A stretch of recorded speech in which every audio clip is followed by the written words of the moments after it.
My husband and I have been together for a long time. If you count the days since we first met, it has been 25 years.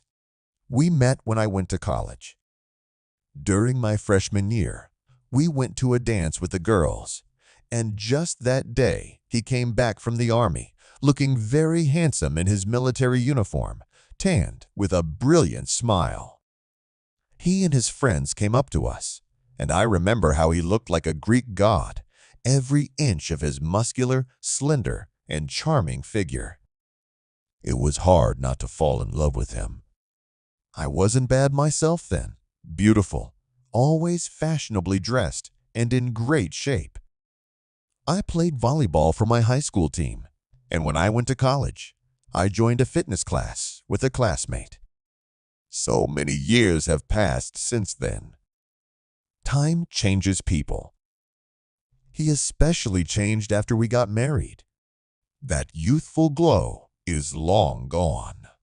He now looks older than his years and weighs twice as much as when he returned from the army. His once chiseled body is gone.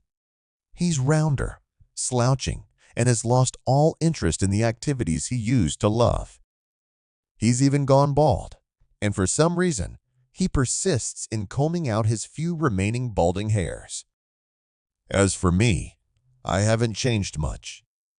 I still swim and groom myself the same way. Recently, a large modern sports club opened near us, and it didn't even take my husband long to persuade me to buy a year's membership as a gift. Together with it, I received a nice bonus 5 sessions with a personal trainer. The administrator told me that I could choose any trainer, and the club's website had their photos and profile information. At first, I decided to sign up with a woman to avoid any awkwardness. Flipping through the page, I suddenly saw the profile of a young male trainer. He looked just like my husband when he was younger, only his eyes were even more striking big, blue and open. Without even reading his accomplishments, I chose him.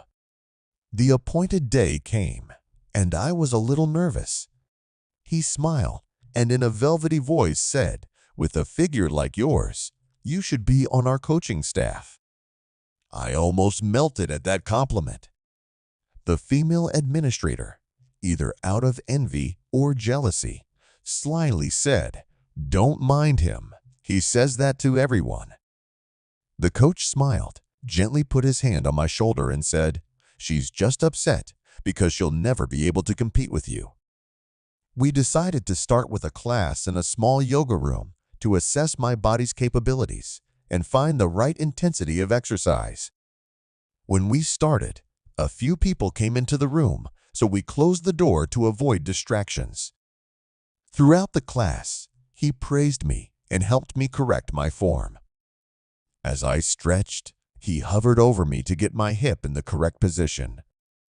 Goosebumps ran down my skin, and I felt a warmth spread through my body that I hadn't felt in a long time.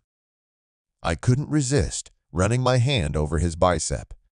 He looked up at me with deep blue eyes and without a word took off his shirt. His abs were perfectly contoured, each standing out individually. I ran my hand over them and nodded in acquiescence. Then he turned up the music so no one would hear anything. And everything I wanted to happen happened. My husband had brought it on himself.